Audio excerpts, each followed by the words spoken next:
হঠাৎ করে সড়কের মাঝে সৃষ্টি হলো বিশাল গর্তের। চোখের সামনে একে একে ধসে গেল গাড়ি, বিদ্যুতের খুঁটি। হাসপাতালের সামনে প্রায় 50 মিটার এই সিঙ্কহোল ঘিরে তৈরি হয়েছে আতঙ্ক। প্রায় 900 বর্গ কিলোমিটার জায়গা জুড়ে সৃষ্ট গর্তের কারণে অচল হয়ে যায় পুরো শহর। পুরো এলাকায় হইচই শুরু হলে কর্তৃপক্ষ দ্রুত ঘটনাস্থল সিল করে দেয়। জানা যায় ঘটনাটি ঘটেছে থাইল্যান্ডের রাজধানী ব্যাংককের শামশেন রোড এলাকায় ভাজিরা হাসপাতালের সামনে। স্থানীয় সময় বুধবার সকালে প্রায় 50 মিটার গভীর এবং প্রায় 900 বর্গ কিলোমিটার বিস্তৃত এই সিঙ্ক গর্ত তৈরি হয়। এতে যান চলাচল পুরোপুরি বন্ধ হয়ে যায় এবং বিদ্যুৎ ও পানি সরবরাহ ব্যাহত হয়।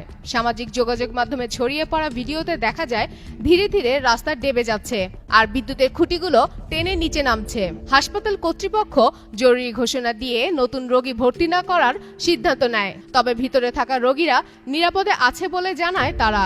একটি ভূগর্ভস্থ মেট্রো রেলের নির্মাণ কাজ চলার সময় একটি পাইপ ফেটে যায় আর এ কারণে দুর্ঘটনাটি ঘটে বলে জানায় ব্যাংককের গভর্নর। এ ঘটনায় প্রধানমন্ত্রী ও গভর্নর শোক প্রকাশ করেন এবং এলাকাবাসীকে নিরাপদ স্থানে যাওয়ার পরামর্শ দেন।